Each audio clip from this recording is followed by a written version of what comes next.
कुछ भी बोलना नहीं चाहता मैं, बस इतना कहना चाहता हूँ कि यार जो हुआ बहुत बुरा हुआ सीरियसली। और ये बहुत सीरियस वीडियो होने वाली है क्योंकि मैं रिएक्शन करने वाला हूँ ध्रुव राठी की जो रिसेंट वीडियो आई है कोलकाता रेप केस के बारे में। और मैंने बस इतना सुना था और कुछ न्यूज़ वगैरह जो सामने आई थी कि रेप केस हुआ है, गैंग रेप केस हुआ है। और मैंने कोई किसी की वीडियो नहीं देखी हुई अभी कि क्या सोशल मीडिया पे हो रही है, क्योंकि मुझे पता था ध्रुव राठी इस पे वीडियो बनाएगा तो मैं डायरेक्ट उसकी ही वीडियो देखूंगा कि क्या पूरा मामला रहा होगा। तो मुझे इस वीडियो से कोई व्यूज़ वगैरह नहीं चाहिए या कुछ भी ऐसा कुछ नहीं चाहिए, बस मुझे ये देखना था और मैं इसको देखने लगा हूँ। स्टार्ट करते हैं 3, 2, 1 एंड गो। नमस्कार दोस्तों, कोलकाता के आरजीकर हॉस्पिटल में 31 साल की ट्रेनी डॉक्टर के साथ जो हेनस क्राइम हुआ उसने पूरे देश की आत्मा को झकझोर दिया है।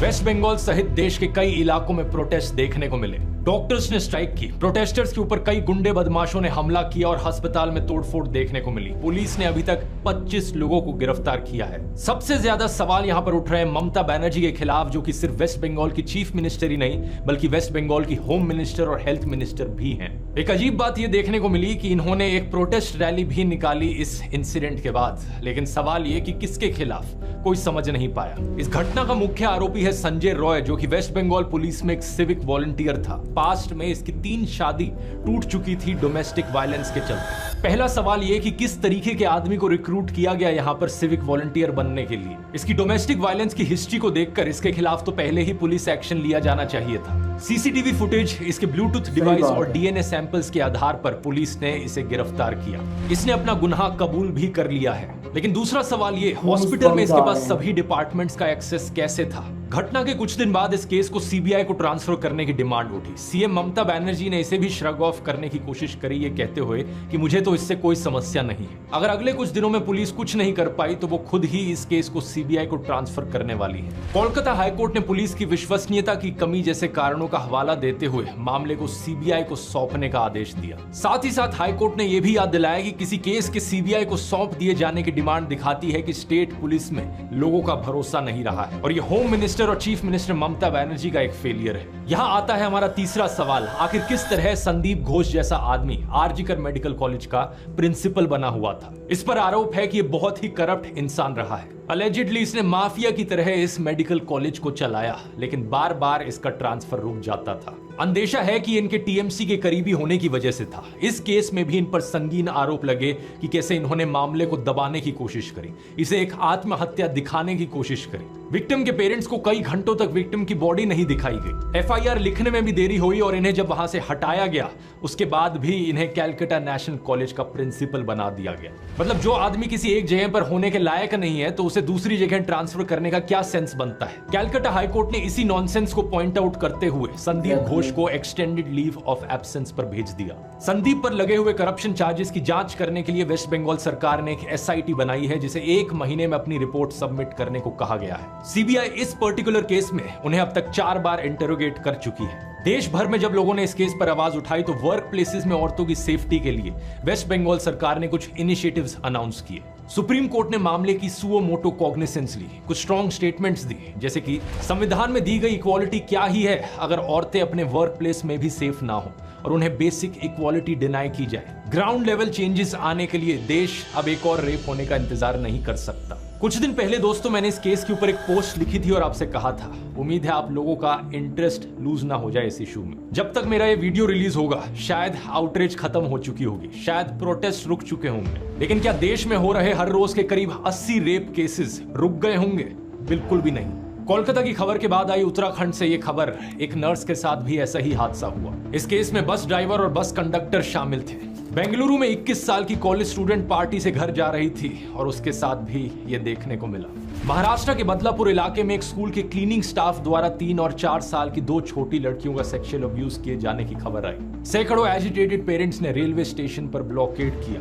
इन सारी खबरों को देखकर आपको लगे कि पिछले 8-10 दिनों में कुछ ज्यादा ही रेप्स होने लगे हैं पूरे देश भर में, लेकिन ये बात सच नहीं है। रेप्स हर रोज हो रहे हैं लेकिन रिपोर्टिंग हर रोज नहीं हो रही। आउटरीच और प्रोटेस्ट हर रोज नहीं हो रहे। देश में लार्ज स्केल प्रोटेस्ट सबसे पहले शायद 2012 में हुए थे निर्भया केस के बाद, फिर 2019 में जब हैदराबाद में 26 साल की एक वेटनरी डॉक्टर का रेप और मर्डर हुआ, फिर 2020 में लोगों ने आउटरीच की हाथरस केस को लेकर, जहां 19 साल की दलित लड़की के साथ यही हुआ, और अब 2024 में कोलकाता में यह केस हुआ। पिछले 12 सालों में 4 बार आउटरीच और प्रोटेस्ट। शायद मैं कुछ 2-3 केसेस भूल रहा हूंगा, लेकिन मोटे मोटे तौर पर 7-8 बार से ज्यादा आउटरीच और प्रोटेस्ट हमें देखने को नहीं मिला है। और ऐसा नहीं है कि आउटरीच करने में कुछ गलत हो, कुछ भी ऐसा सुनकर आउटरीच महसूस करना एक नेचुरल इमोशन है।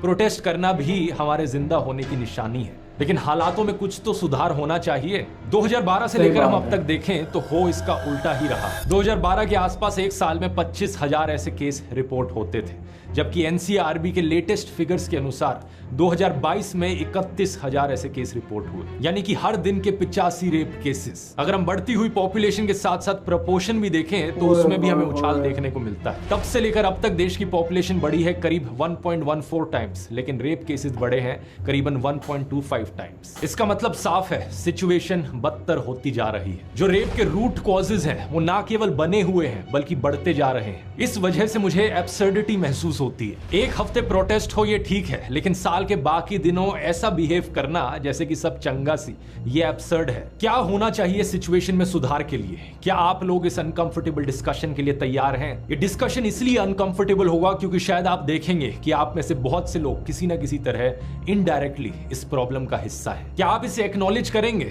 मुझे नहीं पता, क्योंकि वीर दास ने बस इतना ही कहा था कि हम टू इंडिया में जी रहे हैं। एक तरफ हमारे देश में औरतों की पूजा करी जाती है और दूसरी तरफ उनके साथ ऐसे हेनस क्राइम्स होते हैं। बात गलत तो नहीं थी, लेकिन लोगों को बुरा लग गया। इसी तरह निर्भया केस के बाद लेस्ली एडविन की एक डॉक्यूमेंट्री आई थी, इंडियाज डॉटर।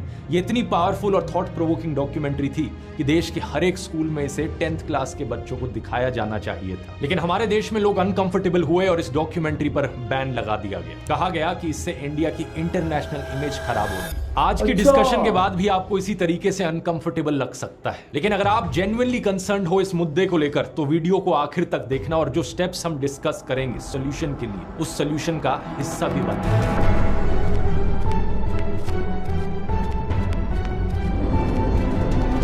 भाई क्या वीडियो बनाता है। वीडियो शुरू करने से पहले एक छोटी सी इन्फो बताना चाहूंगा। आप में से जिन लोगों ने चैट जीपीटी का कोर्स खरीद रखा है उन सब के लिए अब एक नया फ्री अपडेट जारी हो गया है। 2 घंटे से ज्यादा के नए लेसन्स ऐड किए जा चुके हैं इस कोर्स में, और इन नए लेसन्स में मैंने ना सिर्फ चैट जीपीटी बल्कि परप्लेक्सिटी जैसे नए सॉफ्टवेयर्स भी सिखाए हैं। जिन्होंने कोर्स ले रखा है उनके लिए कंप्लीटली फ्री अपडेट, आपको कुछ नहीं करना, जाके आप ऑनलाइन बस लॉग इन करके देख सकते हैं नए लेसन्स। और जिन्होंने अभी तक नहीं लिया है उनके लिए अभी भी मौका है। गेट 41 कूपन कोड यूज कीजिए, 41% ऑफ मिलेगा। अभी भी 500 लोग आप में से इस कूपन को यूज कर सकते हैं। इसका लिंक नीचे डिस्क्रिप्शन में मिल जाएगा, या फिर आप इस क्यूआर कोड को स्कैन कर सकते हैं। हालांकि टोटल कंटेंट अब 8 घंटे से ज्यादा का हो चुका है इस कोर्स में, लेकिन और भी ऐसे फ्री अपडेट्स फ्यूचर में आते रहेंगे अभी के लिए। इस वीडियो की शुरुआत करते हैं एक बड़े सिंपल से सवाल से, क्या रेप गलत है? आप लोग कहोगे कि क्या बेहुदा सा सवाल पूछ रहा हूं मैं। ऑब्वियसली रेप गलत चीज है, लेकिन जब हम अपने आसपास के सोसाइटियल एटीट्यूड्स को देखते हैं तो कुछ और ही तस्वीर निकल कर आती है। हर कोई कहता तो है कि रेप गलत चीज है, लेकिन कंडीशंस अपनी अप्लाई करता है उसके साथ। जैसे कि नुपुर शर्मा का केस देख लो। बीजेपी की वो नेता जिन्होंने एक ही दिन में 3 अलग अलग टीवी चैनल्स पर प्रॉफिट मोहम्मद के बारे में कुछ ऑब्जेक्शनेबल चीजें कही। मैंने इसे क्रिटिसाइज करते हुए एक वीडियो भी बनाया था जिसमें बताया कि कैसे नुपुर की स्टेटमेंट्स पूरी तरीके से डेलिब्रेट और मैलिशियस थी। इस वजह से हमारे देश को अरब देशों के सामने शर्मिंदा भी होना पड़ा था। लेकिन क्या नुपुर की इस गलती की वजह से उन्हें रेप थ्रेट्स दिए जाना जायज हो जाता है? बिल्कुल भी नहीं। जाने उन्हें कितने सारे डेथ थ्रेट्स और रेप थ्रेट्स मिले जिनका एक सभ्य समाज में कोई जस्टिफिकेशन नहीं हो सकता। ऑड्री ट्रुश्के का केस देखिए, ये एक ट्रेंड हिस्टोरियन है। औरंगजेब पर इन्होंने काफी लिखा है। ऐसा नहीं है कि औरंगजेब को इन्होंने महान राजा कहा हो, लेकिन इनकी फाइंडिंग्स के हिसाब से औरंगजेब एक कॉम्प्लिकेटेड कैरेक्टर था जिसने एक तरफ हिंदू मंदिर तोड़े थे लेकिन कई बार हिंदू मंदिरों को बचाया भी था। अगर किसी को इनकी हिस्टोरिकल फाइंडिंग्स में कुछ गलत लगता हो तो इनके साथ आर्ग्यू कर सकता है, इनके खिलाफ एविडेंस दे सकता है, लेकिन नहीं, लोग क्या देते हैं? डेथ थ्रेट्स और रेप थ्रेट्स। इंदिरा जयसिंह का केस देख लीजिए। Famous human rights lawyer, gender equality equality के लिए बहुत से लैंडमार्क केसेस में ये अपीयर हुई है। जब निर्भया के रेपिस्ट को फांसी की सजा मिलने वाली थी तो इन्होंने कैपिटल पनिशमेंट के खिलाफ बयान दिया। कॉन्टेक्स्ट के लिए बता दूं, दुनिया के 112 देशों में डेथ पेनल्टी को खत्म किया जा चुका है। फिर भी शायद ये आर्ग्यू किया जा सकता है कि इंदिरा जयसिंह का बयान इल टाइम्ड था, रॉन्गली वर्डेड था, या निर्भया के पेरेंट्स से ऐसी कोई अपील करना गलत था। हम डेथ पेनल्टी पर उनके विचारों से असहमत हो सकते हैं, लेकिन कंगना रनौत ने क्या कहा? उनको रेपिस्ट सिंपैथाइजर कह डाला। इतना ही नहीं, उनको रेपिस्ट के साथ जेल में रखने की भी बात कर डाली। उस लेडी को उन लड़कों के साथ 4 दिन जेल में रखो जिनको बड़ी दया आती है, और ऐसी ही औरतों की कोख से ऐसे निकलते हैं दहशी दरिंदे। इसी पॉलिटिकल ओपिनियन या पॉलिटिकल सपोर्ट में बेवकूफ बनकर ही ऐसा होता है कि बिल्किस बानो के कॉन्विक्टेड रेपिस्ट को रिलीज करवा दिया जाता है। ऐसे दरिंदों को मिठाई खिलाई जाती है, संस्कारी ब्राह्मण कहा जाता है और लोग आउटरेज नहीं करते। प्रज्वल रेवन्ना, जिसके बारे में 2500 से ज्यादा औरतों के यौन शोषण की रिपोर्ट आई, लेकिन बहुत से लोग चुप रहे। कॉन्विक्टेड रेपिस्ट गुरमीत राम रहीम को बार बार पैरोल दी जाती है इलेक्शन से पहले। जो इसके अंधभक्त हैं वो कहते हैं हाँ, रेप करना गलत तो है और हमारे बाबा कॉन्विक्ट भी हुए हैं, लेकिन फिर भी हम इस बात को इग्नोर करके बाबा जिसे कहेंगे हम उसको वोट करेंगे। बृजभूषण सिंह, कुलदीप सेंगर और कठुआ केस के रेपिस्ट के फेवर में तो रैलियां निकाली जाती हैं, और जो बीजेपी नेता चौधरी लाल सिंह रेप अक्यूज के सपोर्ट में रैली निकाल रहा था, फिर उसे कांग्रेस में शामिल कर दिया गया और चुनाव की टिकट भी दी गई। इसलिए मैं कहता हूं, सोशल मीडिया पर कहता हर कोई है कि रेप गलत है, लेकिन जब बात रेपिस्ट को सपोर्ट करने की आती है, अपने पॉलिटिकल ओपिनियन की आती है और खुद की विचारों की आती है, तो लोग यहां पर कंडीशंस अप्लाई कर देते हैं। अरे अगर आपको किसी की बात ठीक नहीं लगती तो आप उन्हें क्रिटिसाइज कर सकते हो। अगर उन्होंने कुछ इलीगल किया है तो आप पुलिस रिपोर्ट कर सकते हो, लेकिन रेप गलत है, फुल स्टॉप। रेप थ्रेट गलत है, फुल स्टॉप। लेकिन प्रॉब्लम यह है कि लोगों की अगर मगर चलती रहती है, और बात यहां सिर्फ सोशियो पॉलिटिकल ओपिनियन तक सीमित नहीं है, बल्कि लोगों के बहुत सारे दूसरे प्रोविजंस में भी कंडीशंस अप्लाई होती हैं। हाथरस के केस में सुधीर चौधरी ने जी न्यूज पर कहा कि विक्टिम के अक्यूज के साथ प्रेम संबंध थे। इसको साबित करने के लिए गांव के एक शख्स के साथ इंटरव्यू भी लिया। हमारी इन्वेस्टिगेशन के अनुसार पीड़िता और मुख्य आरोपी, जिसका नाम है संदीप, इनके बीच पुरानी जान पहचान थी, प्रेम संबंध था। न्यूज 18 की रिपोर्टर अनामिका 45 मिनट के शो में चिल्लाती रही कि विक्टिम के घर के एक फोन से अक्यूज के नंबर पर 104 कॉल हैं। घंटों तक इनकी बात हुई थी, हम आप तक सच पहुंचा रहे हैं। इस पे घंटों बात हुई है और 104 बार बात हुई है। हम सच को सामने लाते हैं। न्यूज 18 जहां पहुंचता है वहां सच बोलता है, सच। अर्नब गोस्वामी ने तो ये तक कह दिया कि यहाँ कोई रेप नहीं हुआ था, ये सब मनोहर कहानी है। बीजेपी नेता और हरियाणा के फॉर्मर मुख्यमंत्री मनोहर लाल खट्टर ने भी कुछ ऐसा ही कहा था कि 80 से 90% मामलों में अक्यूज्ड और विक्टिम एक दूसरे के परिचित होते हैं। उनमें झगड़ा हो जाता है तो लड़की रेप का इल्जाम लगा देती है। इसी तरह की इनसेंसिटिव स्टेटमेंट्स हमें वेस्ट बंगाल सीएम ममता बनर्जी से भी सुनने को मिली है, जैसे कि 2022 का नाडिया रेप केस, जहां एक 14 साल की बच्ची विक्टिम थी। उस पर उन्होंने कहा कि लड़की का लड़के के साथ लव अफेयर था। इस तरीके की बातों को डिबंक करने में भी ऑकवर्ड सा महसूस होता है। क्या ये चीज भी अब इनको समझानी पड़ेगी कि प्यार में होने का मतलब रेप का लाइसेंस नहीं होता? बात बड़ी सिंपल है, रेप यानी जबरदस्ती, रेप यानी किसी की फ्रीडम का वायलेशन।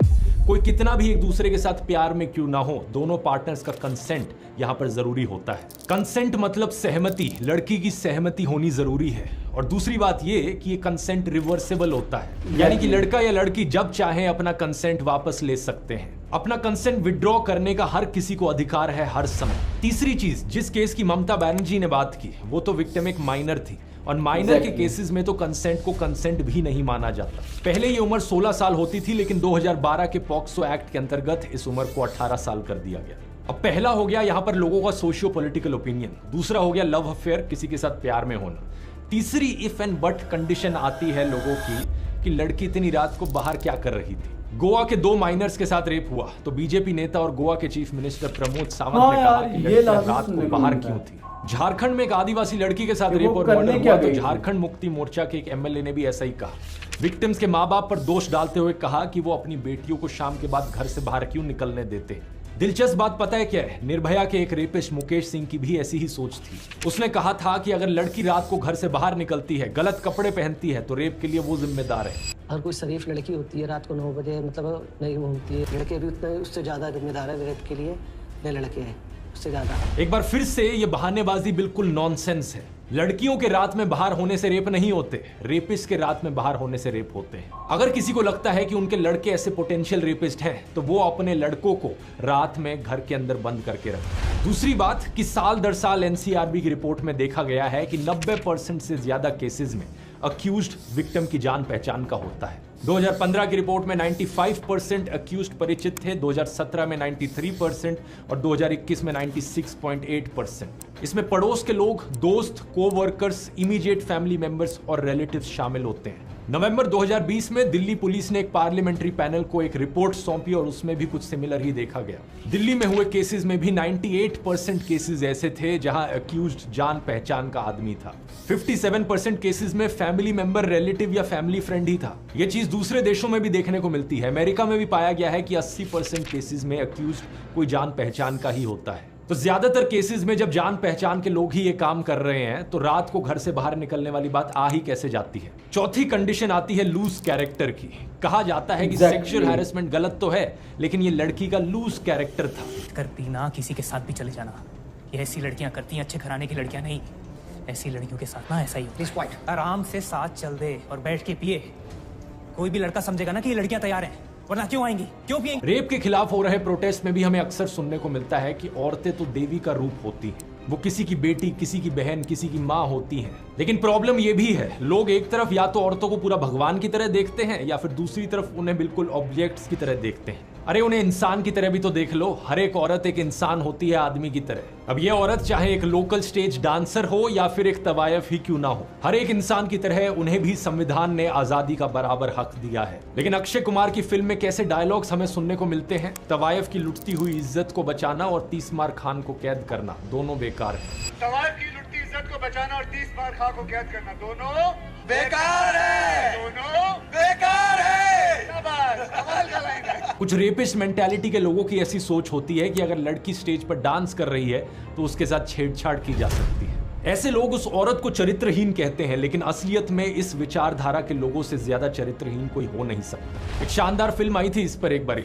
अनारकली ऑफ आरा, जिसमें स्वरा भास्कर ने ऐसी ही एक लोकल स्टेज डांसर का रोल किया था। एक नेता उस पर असॉल्ट करता है तो वो उसके खिलाफ लड़ती है। फिल्म में यही दिखाया गया है कि हर एक औरत को अपने शरीर पर अधिकार है। पिंक भी ऐसी ही एक सेंसिटिव फिल्म है जिसमें दिखाया गया है कि किसी लड़की के शराब पी लेने का मतलब ये नहीं होता कि उसके साथ मिसबिहेव किया जा सके। ये रेपिस्ट मेंटालिटी वाले लोगों का एक और एक्सक्यूज होता है कि लड़की ने तो शराब पी हुई थी। ये बात सही है कि शराब पीना सेहत के लिए हानिकारक होता है, लेकिन शराब पीने से किसी का कैरेक्टर जज नहीं किया जा सकता और इसे सेक्सुअल असॉल्ट का बहाना तो बिल्कुल नहीं बनाया जा सकता। यहां भी कंसेंट यानी सहमति जरूरी है। इनफैक्ट बीएनएस सेक्शन 63 तो यह भी कहता है कि औरत की कंसेंट इंटॉक्सिकेशन की वजह से थी तो रेप का चार्ज भी बन सकता है। छठी कंडीशन, जो कि सबसे कॉमन विक्टिम ब्लेमिंग है, कि रेप गलत तो है लेकिन लड़की ने छोटे कपड़े पहन रखे थे। ये एक बार फिर से बिल्कुल ही बकवास आर्ग्यूमेंट है। अगर छोटे कपड़े की वजह से रेप होता है तो छोटी बच्चियों का रेप क्यों होता है? बूढ़ी औरतों का रेप क्यों होता है? मेंटली इल बच्चों के साथ रेप क्यों होता है? साड़ी और बुर्का पहनी हुई औरतों का रेप क्यों होता है? गांव में रेप क्यों होता है? राजस्थान और उत्तर प्रदेश में तो लड़कियों के छोटे कपड़े पहनना बहुत ही रेयर बात है, तो वहां पर सबसे ज्यादा रेप क्यों देखने को मिलते हैं? इतना बकवास आर्ग्यूमेंट, लेकिन फिर भी पता नहीं क्यों बहुत से लोगों के मन में, समाज में यही आर्ग्यूमेंट बना रहता है।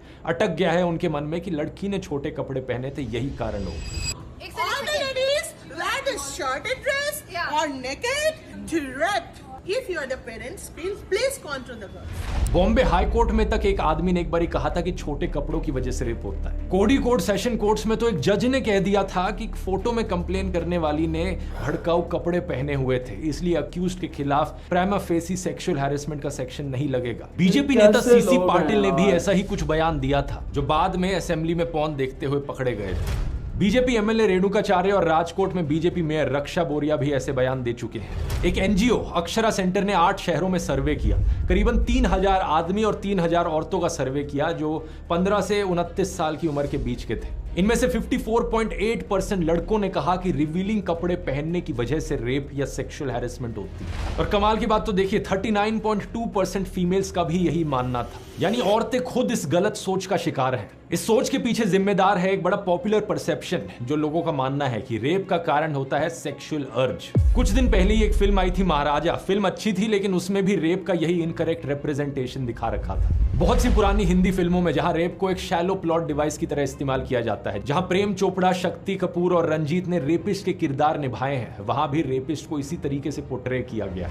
जानी दुश्मन की इस पुरानी फिल्म ने तो सारी हदें पार कर दी थी। अक्षय कुमार का कैरेक्टर इस फिल्म में लड़की को अपने मोलेस्टर्स को माफ करने को कहता है, ये कहकर कि तुम्हारी जैसी खूबसूरत लड़की को देखकर तो मरे हुए आदमी का भी दिल धड़क उठे। तुम्हारी जैसी खूबसूरत लड़की को देखकर मरे हुए आदमी का भी दिल धड़क उठे, फिर तो ये जीते जागते नौजवान है, इनका क्या हाल होगा। लेकिन सच बात क्या है दोस्तों कि सेक्सुअल अर्ज का रेप से कोई कनेक्शन नहीं है, इसलिए इसे जवानी का जोश कहकर जस्टिफाई करना बंद कर दो। ऐसा नहीं है कि जो लोग रेप नहीं करते उनमें अर्ज नहीं होती, और रेपिस्ट में इतनी अर्ज होती है कि वो अनकंट्रोलेबल हो जाती है। ये बिल्कुल बकवास बात है। बहुत बार रेपिस्ट के पास कोई कंसेंटिंग पार्टनर भी होता है, वो शादीशुदा होते हैं। पॉल गेबार्ड की इस रिसर्च में और कई सारे सर्वेज में यही चीज बार बार बताई गई है। असलियत में रेप के पीछे 3 कारण होते हैं और रेपिस्ट को 3 कैटेगरीज में डिवाइड किया जाता है। पहले है पावर रेपिस्ट, जो सेल्फ वर्थ इश्यूज से पीड़ित होते हैं।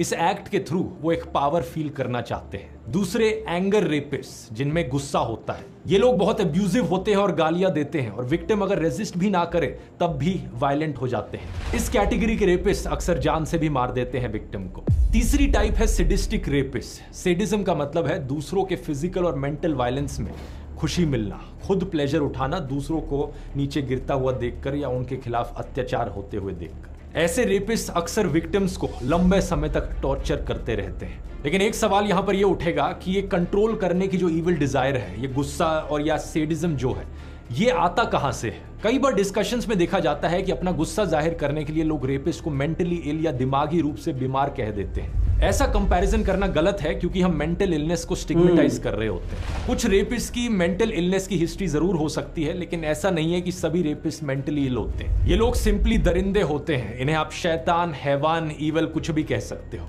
लेकिन अगला सवाल आपके मन में आएगा कि कुछ लोग ऐसे क्यों बनते हैं? इसके पीछे भी तो कुछ रूट कॉजेज होंगे ना। एक इस रिसर्च को देखिए। ये रिसर्च करी गई थी 269 ऑफेंडर्स पर, जिनमें रेपिस्ट शामिल थे। बहुत सारे कॉजेज आइडेंटिफाई किए गए। उनके बचपन में उनके साथ हुआ चाइल्ड अब्यूज, 10 साल की उम्र से पहले ही पोर्नोग्राफी का exposure, physical abuse, parental violence, emotional abuse, animals के प्रति क्रूअल्टी दिखाना, बचपन में ही वायलेंट फिल्में या फिर मीडिया का एक्सपोजर होना, पेरेंट्स से दूर हटकर रहने वाला या एंजाइटी से भरा हुआ रिलेशन। इन कॉजेज को स्टडी करना इसलिए जरूरी है ताकि समाज में और नए रेपिस्ट को बनने से रोका जा सके। अब ऐसे कारणों से किसी व्यक्ति की ऐसी पर्सनैलिटी तो बन गई कि उसमें डोमिनेट करने का इविल डिजायर, गुस्सा या सैडिज्म भरा हो। लेकिन अमेरिका में हम जिन मास शूटिंग्स के बारे में सुनते हैं, उनमें भी एंगर एक कॉमन फैक्टर है। कुछ लोगों में ऐसा डीप सीटेड एंगर डिप्रेशन का रूप ले लेता है। तो ऐसे में सवाल आता है कि रेपिस्ट के केस में ये डोमिनेट करने की जो इविल डिजायर है, गुस्सा है या सैडिज्म है, ये रेप के थ्रू ही क्यों निकल कर आता है? इसका सही जवाब है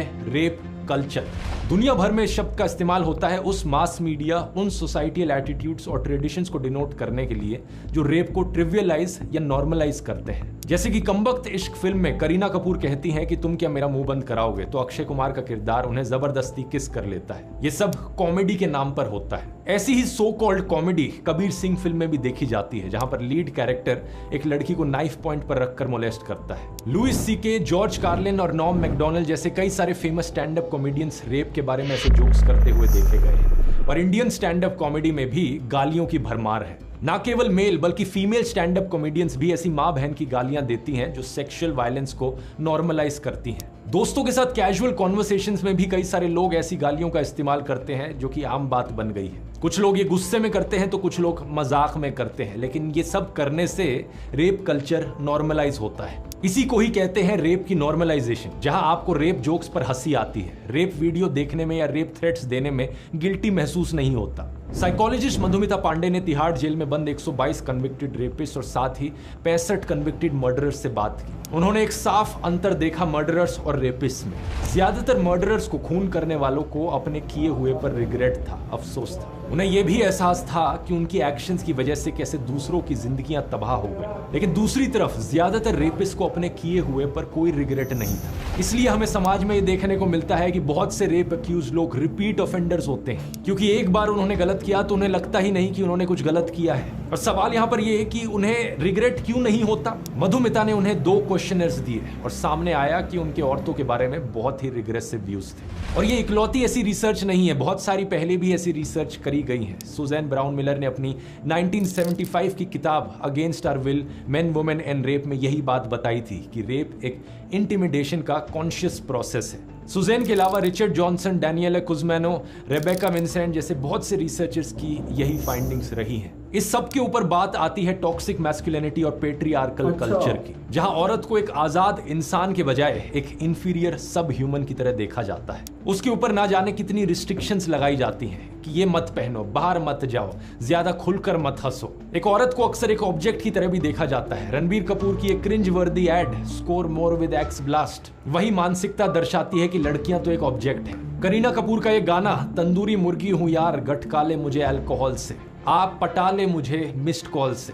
बादशाह का गाना, मैं वो हूं जिसके बारे में चेतावनी देती होगी तेरी माँ। यानी आप ऐसे असॉल्टर्स को ग्लैमराइज कर रहे हो। टॉक्सिक मैस्कुलिनिटी को स्टाइलाइज करके दिखाया जा रहा है फिल्मों में और गानों में।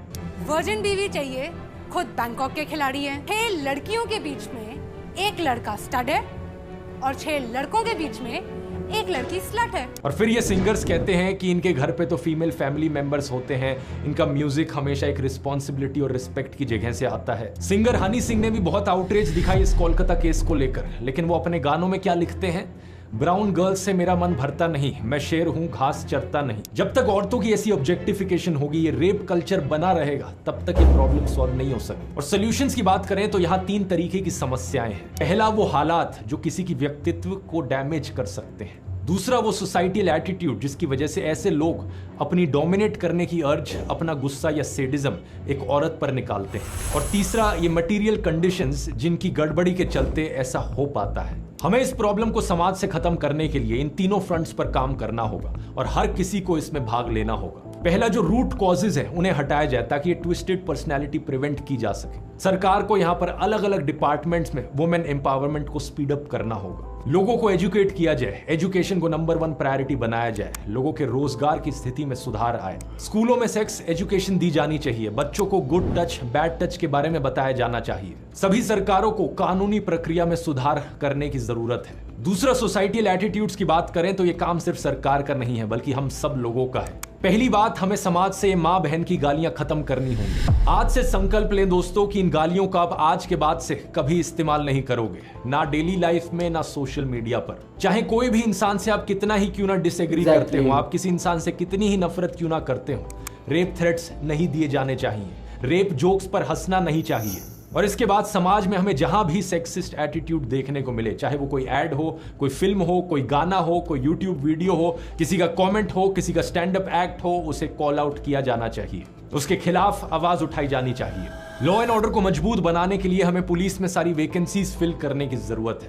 पुलिस को और इंडिपेंडेंट बनाने की जरूरत है स्टेट गवर्नमेंट से, ताकि किसी भी ऐसे मामले में पॉलिटिक्स कभी भी जस्टिस के बीच में इंटरफेरेंस ना करे। उम्मीद है आपने इस वीडियो से कुछ नया सीखा होगा। इस वीडियो को अपने फ्रेंड्स और फैमिलीज के साथ शेयर कीजिए ताकि सभी लोगों में इस चीज को लेकर अवेयरनेस बढ़ाई जा सके, ताकि सभी लोग साथ में मिलकर इन सॉल्यूशंस पर काम कर सकें। ChatGPT कोर्स को डाउनलोड करने का लिंक नीचे डिस्क्रिप्शन में मिल जाएगा। और अगर आप इस इशू पर और चर्चा सुनना चाहते हैं तो इसकी बात मैंने एनिमल फिल्म वाले वीडियो में डिटेल में करी है और भी विस्तार से सेडिज्म और वायलेंस पर बात करी है, यहां क्लिक करके देख सकते हैं। बहुत बहुत धन्यवाद।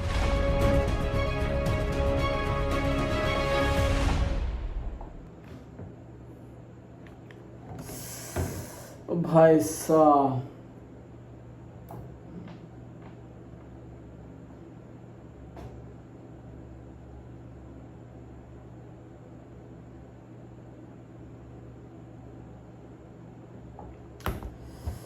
यार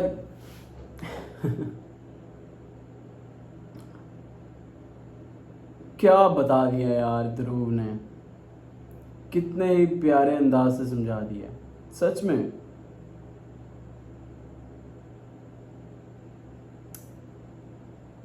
उफ यार, किधर किधर से इंफॉर्मेशन ले गया है।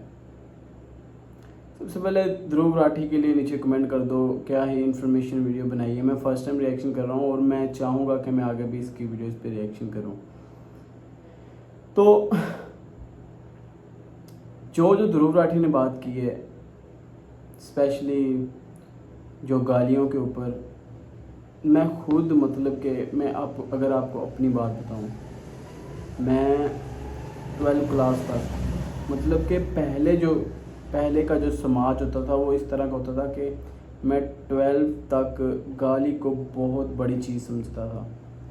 गाली नहीं देनी चाहिए, गाली बिल्कुल भी नहीं देनी चाहिए, ऐसे मैं समझता था। लेकिन जैसे ही मैं थोड़ा सा बड़ा हुआ हूँ और थोड़े से वक्त गुजरा है, माहौल के साथ रहते रहते गाली कोई छोटा वर्ड बन चुकी है, ऐसे मुझे फील होता है। लोग किसी भी जगह पे दे देते हैं जो कि नहीं देनी चाहिए। और यार बीच बीच में ना घूस बम्स ऐसे आ रहे थे। तो गालियाँ नहीं देंगे हम, ये सब आज वादा करके जाओ इस वीडियो में। और या मुझे अच्छा लगा ध्रुव की वीडियो, और मैं आगे भी इस पर रिएक्शन करूँगा। मुझे इस पर लाइक शेयर या सब्सक्राइब वगैरह नहीं चाहिए, बस मैंने देखना था, रिएक्शन करना था, कर लिया। सो मिलते हैं नेक्स्ट वीडियो में, तब तक के लिए अपना बहुत सारा ख्याल रखिएगा। Bye bye.